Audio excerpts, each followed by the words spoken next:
we're going to see what the home screen on the Everfit app looks like. So when you click open the app, your home screen will hit you like this. It will say hello, and below that it will let you know if you have any workouts booked in today or any rest booked in. And then below that you have tasks. So here Jack has some tasks. He's going to get 8,000 steps today. He's also going to follow his meal plan, and he's going to have a check-in call at 2 p.m. with myself. What he can do is the little tick box, he can just press the tick box beside each one as he completes them. And then there's an arrow to the right he can use if he needs to leave a comment for any reason. And up the top right, you can also choose to set yourself a reminder for any of these tasks. Pretty handy. So he will tick all them off, and then I will receive that information to know that he's completing his tasks. Any comments that are left for myself, I will read them and act accordingly. The bottom half is all about food. If you have integrated MyFitnessPal, it will track your macronutrients and your calories. There's also the option of a food journal, so you can add a meal, you can take a photo and a quick little description of the meal, and I will receive that, and then that'll be good information for me helping you with your meal plan and nutritional advice. Lastly, there's a plus sign down the bottom right. If you click this, it's a way for you to add activities that you have done that may be outside of the program. So for instance, you can go across the top and hit field sports and soccer. In here you can type in the duration of time you played. It may calculate the calories. You can leave a note, played a match 1-10-0, and then you can log that activity, and all that information is helpful to myself for knowing your activity levels and may help me with programming your training and your nutrition.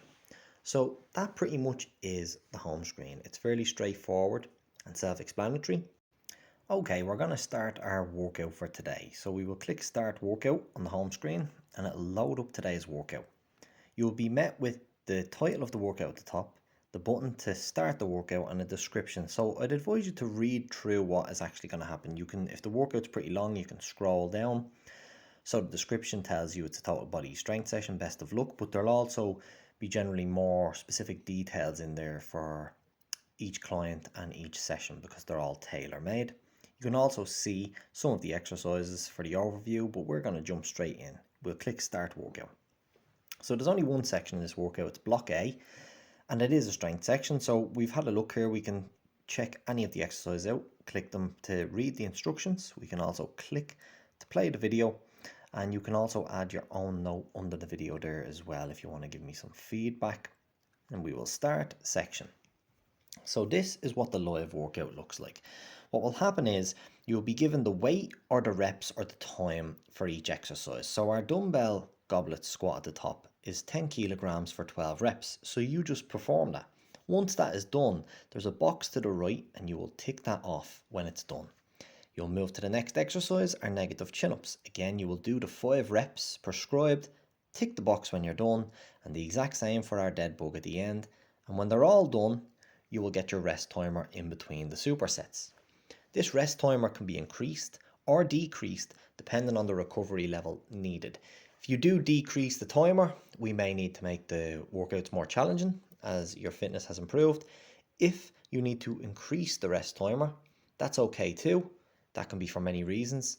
Maybe it's a little bit too challenging. Maybe you had a bad sleep, bad day.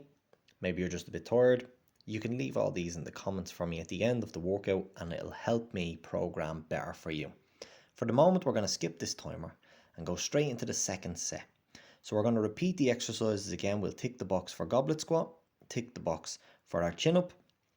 But what may happen is you may reach a point of fatigue where you can't perform the prescribed reps or the prescribed resistance or weight. But you have an option to change that. So if we do the dead bugs and we need to do 12 reps, but we really try hard, we only get 10. You can click the number under reps and it'll bring up this menu and you can adjust the reps to whatever reps you performed in that set. Click update and then tick your box and then you will get your rest. This way that will relay that information back to me so I can see how your workouts are going for you. What is challenging, what's not challenging, what have you been changing in order to adjust to the stimulus. This is all very helpful for programming. Now we're going to finish the workout up. So the last set we will tick all these boxes here and tick them. and then we'll get our last rest, so we'll skip, and then we can mark all supersets as done because we've completed them. We will hit done. Now, great job, you've completed the workout. Swipe below to save and end the workout. So we will swipe this button here. The screen will load for a second, and then we will get, congratulations, you've lifted a panda today. So this is good. It just shows you the total weight and volume that you've moved. So what we will do is then we will come back out of this. Then you will get to rate the difficulty. So see how was the workout. There's a slider here. You can slide it all the way to the right for too difficult, all the way to the left for easy, and then there's a few different moderate, and then challenging, and then difficult, and then the most difficult. Leave that wherever you feel the workout was for you.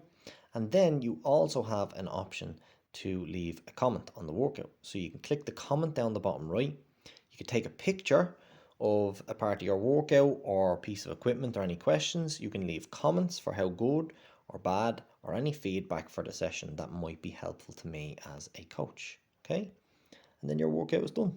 You're back to your home screen. Well done. We're going to check out the coaching screen down the bottom. So click on coaching and you will get this new menu. At the very top, you will get the training calendar. So generally you will be able to see the tasks and training for the next 7 days as I plan out for you. Up the top, you can click that calendar and you will be met with this, all your training in the calendar and for the days in the next week. The most important button is up the top right. You will see a button that's kind of 2 arrows chasing each other. If you click this button, this is the rearrange function. So this is very good. It gives you the flexibility to rearrange the workouts I've prescribed. So if I tell you to Wednesday and Thursday you have total body gym session and you think I worked late on Wednesday, couldn't do it, you can go in here and just drag the exercise down to Thursday. And then because you will need a rest on Friday now, you can drag this to Saturday and you can shift them around wherever way suits yourself. You don't have to text or call me and ask me to rearrange these workouts. It gives you the flexibility to do it on the fly, nice and easy. And then you can just back out of that and your training then will be reorganized in the calendar for yourself. And then you will see the circles have changed. As you go down then, we will go back out. The tasks, so you can see your tasks for the next 7 days. So we see the daily tasks for today that we completed were the steps, the meal plan and a check-in call. Then we can see for the next week that our daily tasks are to hit the step target and follow the meal plan. Then on the 20th, we have a weigh-in, so it can be slightly different. So you can just get ahead of that and plan for your week. And then again, there's some more food journal stuff which can be incorporated by using MyFitnessPal.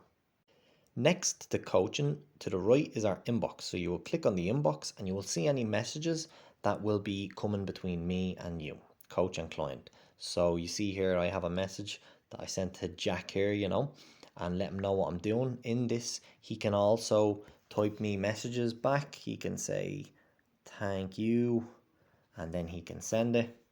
Then he can also send a voice message, or he can also send me pictures, whether this is pictures of meals, progress. It's literally like a WhatsApp chat within the app. Very handy.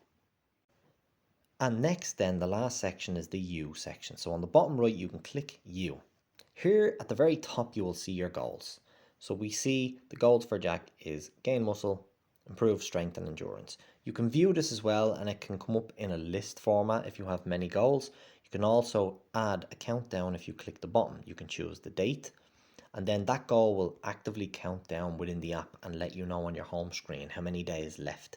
So to reach a goal, like if you're going to run a 5K or a certain milestone for weight loss, it's very handy to have that on the home screen just to remind you you've so many days left, keep yourself on track.